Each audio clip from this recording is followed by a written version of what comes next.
로버트 몰간이라는 분의 집시 소년이라는 글이 있습니다. 거기에 있는 내용인데요.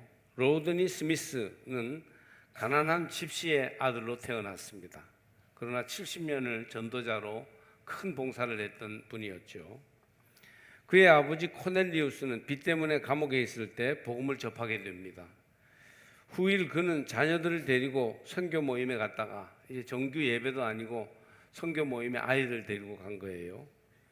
거기에서 막 성령 받는다고 그러고 막 이렇게 야단인데 사람들이 샘물과 같은 보혈은 이 찬송을 부르는데 그것이 굉장히 그 말씀 가사가 그에게 확 다가와서 더러운 죄가 샘물로 씻겼다는 그런 그 고백을 막 하게 되면서 엎드러졌습니다. 바닥에 갑자기 바닥에 엎드러졌어요. 아마 입신을 하거나 뭐 이런 현상이 있었던 것 같아요. 잠시 후에 그는 벌떡 일어나 뛰어 일어나면서 나는 회심했다. 얘들아, 하나님께서 나를 새 사람으로 만드셨단다 하고 외쳤습니다. 어찌 보면 참 뜬금없는 행동 같지만 그때 하나님이 그를 만나 주신 거예요.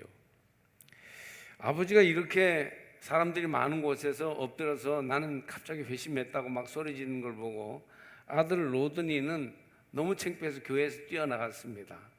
그러면서도 상당히 강한 도전을 받았죠. 아, 예수의 보혈이 나를 새롭게 하는구나 하는 그런 도전입니다. 로드니 스미스는 16살이 되었을 때 어느 감리교 예배에 참석하여 그리스도께 자기 마음에 와달라고 기도하게 됩니다. 근처에서 누군가가 자기를 가리켜서 집시 소년이잖아 중얼거리는 소리가 들렸음에도 불구하고 로드니는 동요하지 않고 기도함으로 주님이 그의 마음에 찾아옴을 경험하게 됩니다. 그 후에 그는 혼자 성경책을 구입해서 성경 읽는 법을 배우고 글자를 못 배웠으니까 그리고 사람들에게 복음을 전하기 시작합니다. 이러한 소년의 모습을 구세군 창시자 윌리엄 부스 장군이 눈여겨보았어요. 어느 해 6월에 로드니가 구세군 집회에 참석했는데 부스 장군은 그를 알아보고 다음에는 저 집시 소년이 말씀을 전하겠습니다. 그렇게 회중들에게 얘기해 버렸습니다. 거기 내용을 보면 이런 내용이 기록됩니다. 나는 떨면서 자리에서 일어섰습니다. 다행히 강단까지는 대여섯 걸음 정도밖에 되지 않았습니다. 강단에 도착하자 온몸이 덜덜 떨렸습니다. 내 마음을 진정시켜 주려고 부수 장군은 우리를 위해 독창을 해주겠니? 라고 말씀했어요. 나는 해보겠습니다 라고 대답했습니다. 그날 밤 나는 생전 처음으로 많은 사람이 모인 집회에서 독창을 했습니다. 아마 노래를 잘 불렀던 것 같아요. 어린 소년이. 독창 후에 로드니는 긴장하여 기침을 하면서 자기 삶에 임한 복음을 이렇게 말했다고 합니다. 나는 집시에 불과합니다. 나는 여러분처럼 많은 것을 알지 못하지만 예수님을 압니다. 그분이 나를 구원하였음을 압니다. 나는 여러분들처럼 글도 읽지 못하고 집도 없습니다. 그러나 저 세상에는 큰 집이 있습니다. 언젠가 그곳에 가서 살게 될 것입니다. 내 소원은 그리스도를 위해서 사는 것입니다. 라고 말입니다. 단순하고 감동적이며 대중의 삶에 파고드는 그런 단순한 복음을 전하기 시작했는데 그것이 시작이었습니다. 이리하여 로드니는 70년 동안이나 세계적인 복음 전파 사역을 하고 많은 사람들에게 예수를 전해서 사람들이 예수를 믿고 구원받게 했습니다. 오늘은 7월 첫 주일 맥주 감사주일이며 여름 성경학교와 수련회가 시작되는 달입니다. 먼저 복음이 여러분들에게 임하는 절기가 되시길 바랍니다. 가장 큰 복은 복음을 믿고 구원받는 일이에요. 그래서 여러분이 복음을 받아들이고 나가서 우리 자녀들을 믿음으로 잘 양육한다면 얼마나 복된 일이겠습니까? 세상에서 성공하고 좋은 직업을 가지며 아름다운 가정을 이루어 좋은 집에서 부자로 사는 것이 좋기는 해도 하나님을 잘 믿는 천국 백성이 되는 것에 비할 수는 없을 것입니다. 우리에게는 천국이 있습니다. 내 소원은 그리스도를 위해 사는 것입니다. 그렇게 말했던 어린 로드니처럼 우리 자녀들이 하나님을 신실하게 믿기를 바랍니다. 어른들도 하나님께 소망을 두고 살며 주님을 위해 사는 사람들이 되어야 하지만 여러분의 자녀들과 손자녀들이 하나님을 경외하며 믿음으로 사는 천국 백성이 다 되기를 간절히 바랍니다. 바울은 자랑할 것이 많은 사람이었습니다. 고린도후서 11장에는 자기의 사도됨을 입증하기 위해서 자신의 학벌과 가문, 로마의 시민권이 있음을 말하고 있습니다. 고난을 얼마나 받았는지도 얘기합니다. 그래서 이렇게 사도로서 하나님이 여러 가지를 주셨다는 걸 얘기합니다. 고난의 경험까지 하게 했습니다. 12장에 와서는 또 영적 체험에 대해서 말합니다. 여러분 생각해 보십시오. 좋은 학교를 나오고 집안도 부족할 것이 없으며 배경도 좋고 여러 가지 선교 경험과 영적 체험까지 갖추었으니 그보다 자격 있는 목회자가 또 선교사가 어디 있겠습니까? 바울은 그런 사람이었습니다. 그러나 바울에게 한 가지 어려운 문제가 있었으니 바로 육체의 가시였습니다. 육체의 가시가 무엇인지 바울은 구체적으로 언급하지 않고 있습니다. 그래서 많은 사람들이 여러 가지 추측을 무성하게 했어요.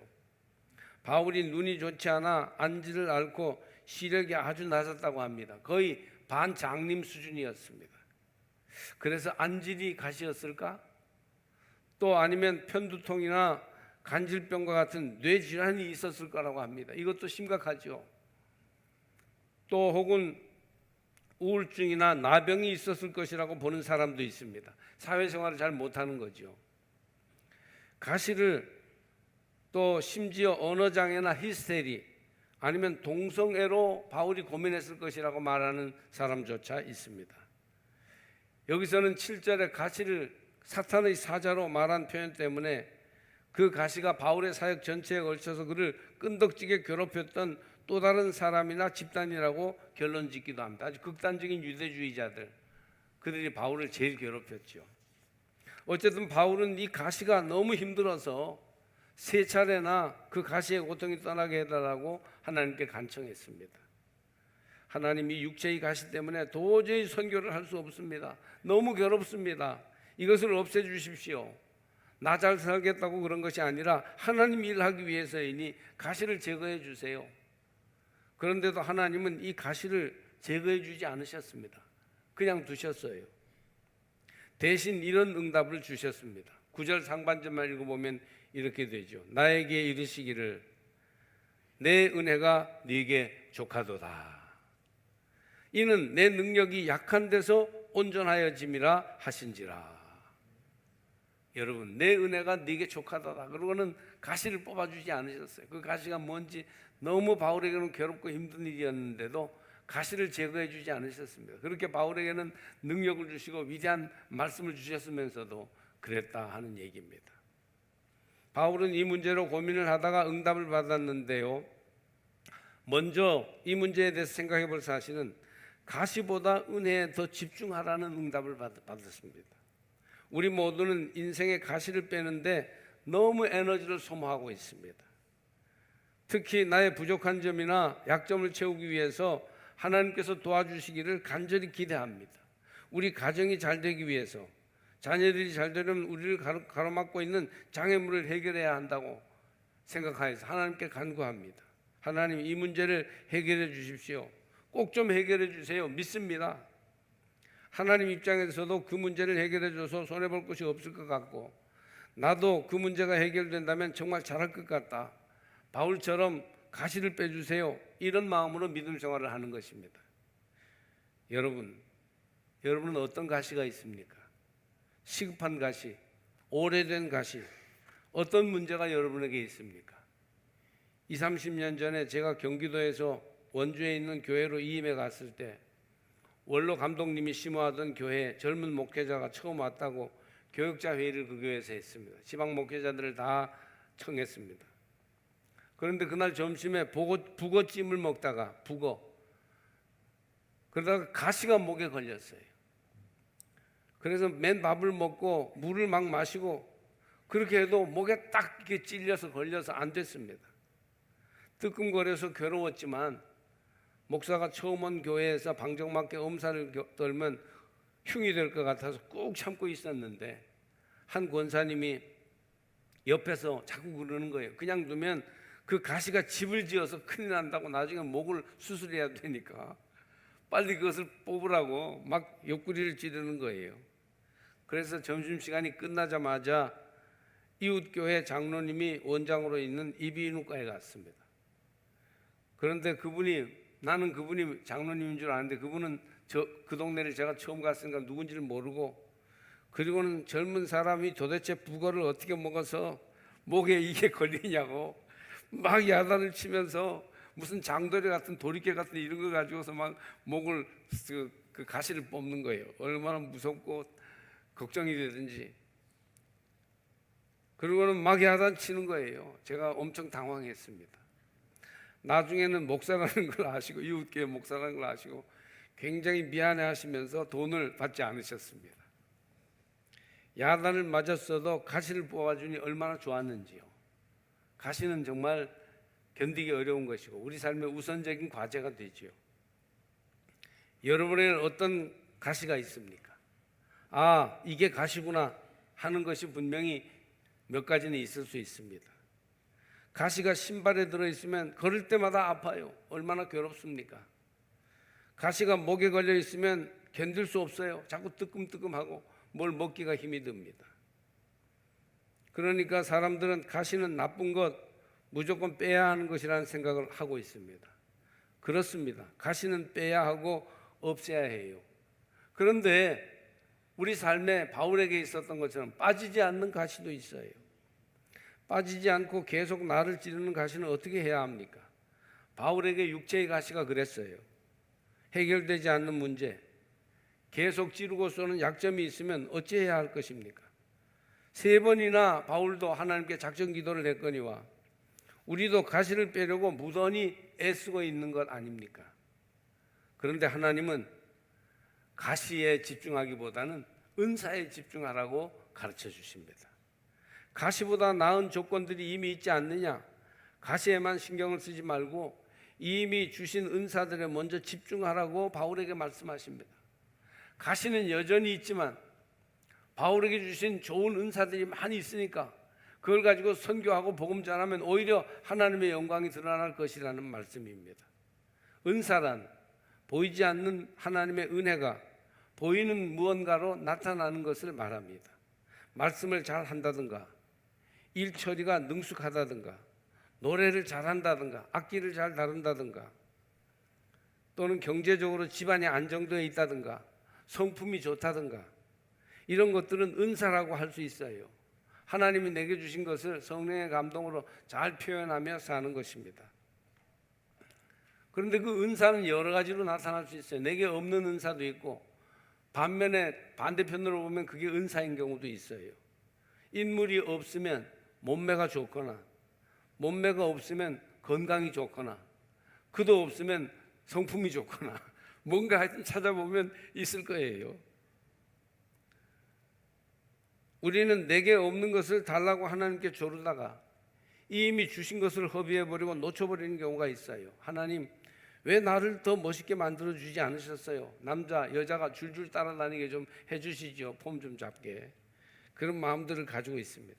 키를 5cm, 10cm만 더 키워주셨다면 역사가 바뀌었을 텐데 머리를 조금만 더 좋게 했으면 내가 이 고생하고 있지 않을 건데요. 그러는 동안 다른 장점들을 놓치고 있다는 거예요. 그러니까 가시에 집중하지 말고 은사도 바라보라는 것입니다. 여러분, 가시보다 은사에 집중해 보시기 바랍니다. 가시가 찔러도 이미 주신 장점으로 다 채워나갈 수 있습니다. 바울은 심각한 육체의 가시를 가지고도 온 땅에 복음 전하는 사도가 되었고 성경 27권 가운데 13권을 저술하는 지도자가 되었습니다. 우리가 가지고 있는 약점과 문제보다 하나님이 주신 가능성과 장점들이 훨씬 많다는 것을 믿어야 합니다. 못생긴 것을 가시로 생각하는 사람들이 많습니다. 아이고, 가봤더니 견적이 얼마나 나왔는데 아무리 힘들어도 내가 꼭 좀 손을 봐야 되겠다. 지금도 생각하고 계신 분이 있는지 모르겠어요. 그래서 키를 키우기 위해서, 피부가 좋아지기 위해서 보약을 쓰거나 비싼 것을 먹습니다. 그러면서 하나님이 자기에게 주신 건강과 총명함, 부지런함, 좋은 성품, 이런 것들을 잘 쓰지는 않습니다. 많은 사람들이 너무 많은 세월을 보잘것없는 가시에 집중하느라고 허비하는 거예요. 가시라고도 할 수 없는데, 근데 그거 뽑겠다고 너무 많은 세월을 허비하고 에너지를 씁니다. 사람들은 자기에게 주신 장점은 보지 않고 자기 약점이나 문제만 자꾸 생각하느라 시간을 낭비하고 인생의 좋은 기회들을 놓쳐버립니다. 여러분, 없는 것을 탓하지 말고 이미 가지고 있는 것을 바라보십시오. 가시에서 시작하지 말고 은혜에서 시작하시기 바랍니다. 가지고 있는 것이 있으니 거기에서부터 에너지를 쏟고 힘을 기울여 보세요. 가시보다 은사에 집중할 때 가시는 저절로 극복될 수 있을 것입니다. 가시만 붙들고 짜증을 내며 내 가시 이러고 있다가는 정말 가시 같은 존재가 됩니다. 부모의 배경이 좋지 않고 육체적 조건이 부족하고 학벌과 재산이 없고 몸에 병이 있다 하더라도 하나님 주신 은혜는 이 모든 것을 극복하고도 남는 힘을 우리 인생에 줍니다. 다른 장점들이 있기 때문이에요. 작은 은사에서 시작하면 여러분 속에서 큰 장점도 찾아내게 될 것입니다. 그것을 얼마든지 찾아내서 자라게 할 수 있는데 가시만 자꾸 뽑아달라고 한다면 하나님이 내 은혜가 네게 족하도다, 우리에게도 그렇게 말씀하실 것입니다.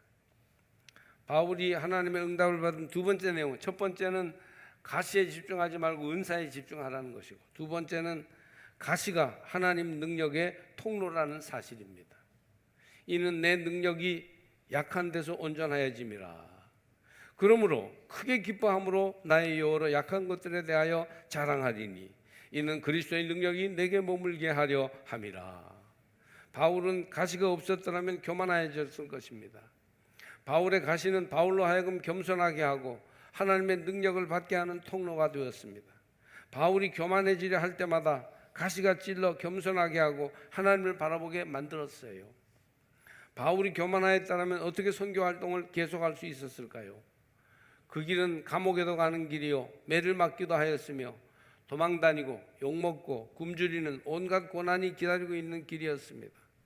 짐작컨대 바울에게 가시가 없었다면 바울이 교만해져서 아니 내가 누군데 이 고생을 하고 있어? 이 사람들이 나를 어떻게 보고 이렇게 대하는 거야? 내가 로마 시민이고 얼마나 교육을 높게 받았는데 내가 얼마나 위대한 사상가인데 나를 이렇게 무시해? 하면서 벌써 자기의 사역을 떠나버렸을 것입니다. 바울에게 가시는 하나님의 능력을 기다리게 하는 통로가 되었습니다. 여러분에게 어떤 가시가 있습니까? 그 가시가 주님을 바라보게 하고 주와 동행하게 하는 통로가 되는 것임을 깨달으시기 바랍니다. 바울이 그 가시가 없었다면 기도를 훨씬 덜 했을 거예요. 무슨 가시인지는 몰라도 가시가 찌를 때마다 하나님 이 가시의 고통을 이길 수 있게 해주세요. 하나님 저의 연약함을 그냥 두지 마시고 내 편이 되어주세요 하지 않았겠습니까? 가시야말로 바울의 영혼을 깨어있게 하는 기도의 동반자였으니 은혜 중에 은혜인 것입니다. 그러니 여러분 내게 어떤 가시가 있을 때 이게 은혜의 통로다, 하나님의 은혜가 내게 머물러 있게 하는 그런 길이 되는 것이다 깨달으시기를 바랍니다.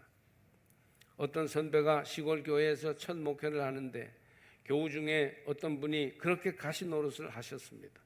주택이라야 교회에 붙은 10평도 안 되는 다 쓰러져가는 창고 같은 집이었는데 그 주택 옆에 수시로 와서 전도사가 자나 안 자나, 성경 읽고 있나, 기도하나, 지금 뭐 하나 감시하는 거예요. 얼마나 때마다 그렇게 간섭하고 괴롭혔는지 정말 견딜 수가 없어졌어요. 그 가시 같은 교회만 없으면 살겠다, 저런 교인은 잡아가지도 않으시나, 그런 생각이 들었답니다. 그런데 후에 지나고 보니까 그 가시 노릇했던 교인만 없었다면 자기가 어떻게 되었겠는가. 하나님이 전도사를 깨우시고 긴장하여 목회를 제대로 하도록 한 파수꾼이 바로 그분이었다 하는 걸 깨달았답니다. 그분이 괴롭히지 않았다면 틀림없이 타락하고 목회를 떠났을 것이라는 거예요. 가시가 좋다고 할 수는 없으나 때로는 가시 때문에 하나님께 더 가까이 나가게 되는 게 사실입니다. 여러분이 이렇게 믿음을 지키고 예배드릴 수 있게 한 것도 어쩌면 가시가 여러분을 붙잡아 이끌어 온 것이 아닌가 생각됩니다. 가시가 은혜입니다. 가시가 축복이에요. 가시 때문에 내 믿음이 깊어집니다. 가시 때문에 내 신앙이 성숙해지게 되는 것입니다. 여러분에게 어떤 가시가 있습니까? 잘 생각해 보면 그 가시 때문에 방탕과 타락의 길로 가지 않고 하나님께 오지 않았겠습니까? 그 가시 때문에 더욱 기도하게 되고 영적으로 풍성해지지 않았습니까? 그 가시 때문에 교만하지 않고 겸손한 거 아니에요. 무엇이 되었든 여러분에게 가시가 있는 것을 감사하시기 바랍니다. 하나님 축복해 주신 것도 감사하지만 가시 때문에 감사합니다. 가시가 은혜입니다. 그렇게 고백하시기를 바랍니다. 오늘은 맥주감사절인데요, 맥주절은 6월절에서 7주일 뒤에 있는 날이라 해서 칠칠절이라고도 하고 처음 익은 열매를 드리는 절기라 해서 초실절이라고도 합니다. 처음 익은 곡식단을 드리면서 우리 조상들에게 은혜를 베푸셨던 하나님께서 우리에게도 은혜를 베푸셨으니 감사합니다. 그렇게 감사 예배를 드리는 거예요. 많아서 풍성해서 넉넉해서 드리는 감사가 아니고 없는 중에, 힘든 중에, 배고픈 중에 드리는 감사가 맥주절이에요. 맥주절은 우리나라 상황에서는 빈곤을 모면한 것을 드리는 춘궁기의 끝을 알리는 절기입니다. 보리가 익으면 그것을 탈곡해서 첫 음식을 먹으면서 배고픔을 면하던 때가 아닙니까? 따라서 맥주 감사는 배고픔을 면하고 제로 베이스에서 기본적인 양식을 주시는 은혜에 대한 감사를 회복하는 절기이니 우리 모두가 이 맥주절에 감사가 풍성하도록 회복해야 할 것입니다. 하루에 사람은 3만 개의 단어를 사용한다고 합니다. 그 중에서 여러분 감사합니다, 고맙습니다 이런 말을 얼마나 쓰면서 하루를 보내십니까? 예수님의 비유 중에 병고침을 받은 사마리아 사람 이야기를 보면 10사람 중에 한 사람만이 병 나은 은혜를 하나님께 표현했습니다. 크리스천의 삶의 목적은 하나님께 감사하여 영광 돌리는 것입니다. 입술의 열매인 말로써 하나님의 은혜를 시인하며 감사드리고 예배 속에서 우리의 참여와 표현으로 하나님께 감사와 찬양을 올려드릴 뿐만 아니고 우리 몸의 행동과 하루하루의 삶으로 창조주 하나님께 영광을 돌리는 것이 우리가 사는 목표예요. 감사의 마음, 감사의 예배, 감사의 생활인 것이죠. 그런즉 너희가 먹든지 마시든지 무엇을 하든지 다 하나님의 영광을 위하여 하라. 고린도전서 10장 31절 말씀이에요. 그러니 여러분 이 맥주 감사절에 없는 중에도 어려운 중에도 고난 중에도 가시 중에도 하나님께 감사하시기 바랍니다. 어느 원로 목사님이 40여 년 전 총각전도사일 때 결혼 승낙을 받으러 장인 될 분을 찾아갔습니다. 장인은 목사님인데 한센시병, 나병 환자들만 모이는 교회에서 목회하셨습니다.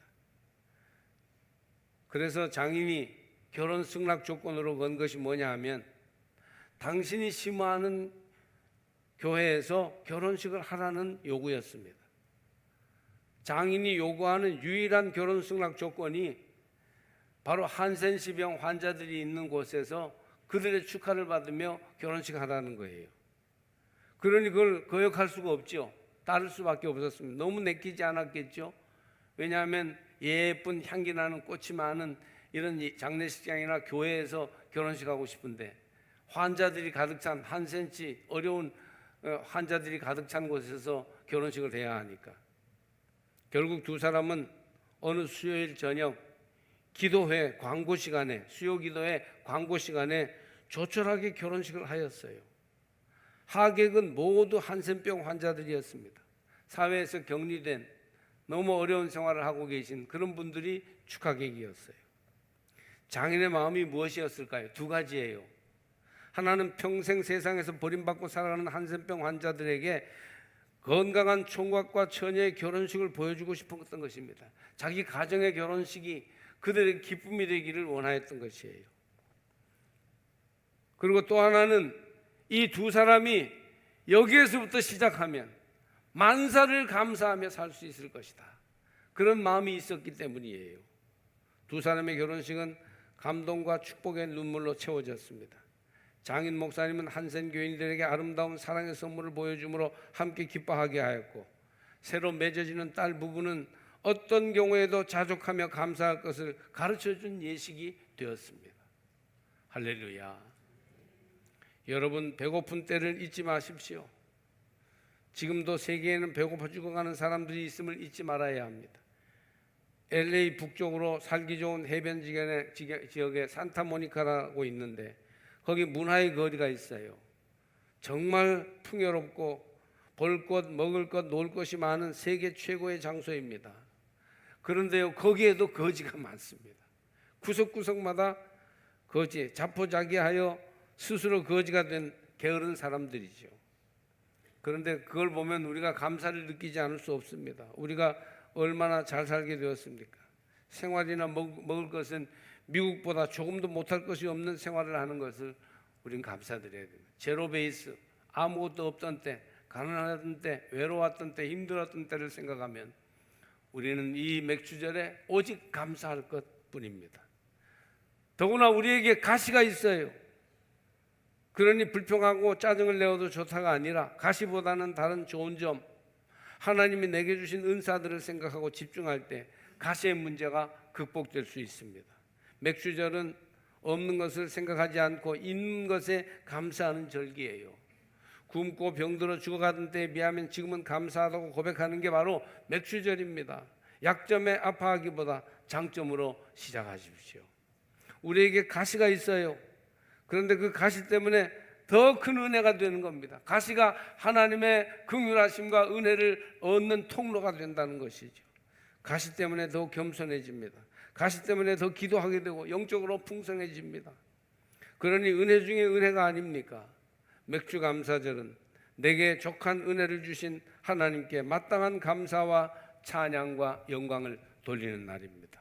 할렐루야. 입술의 제사를 주께 드리십시오. 하나님 감사합니다. 이미 베푸신 은혜가 족합니다. 이제는 주를 위해 살겠습니다. 이 맥주 감사절에 내게 족한 은혜를 깨닫고 후반년을 새롭게 시작하시기를 축복합니다.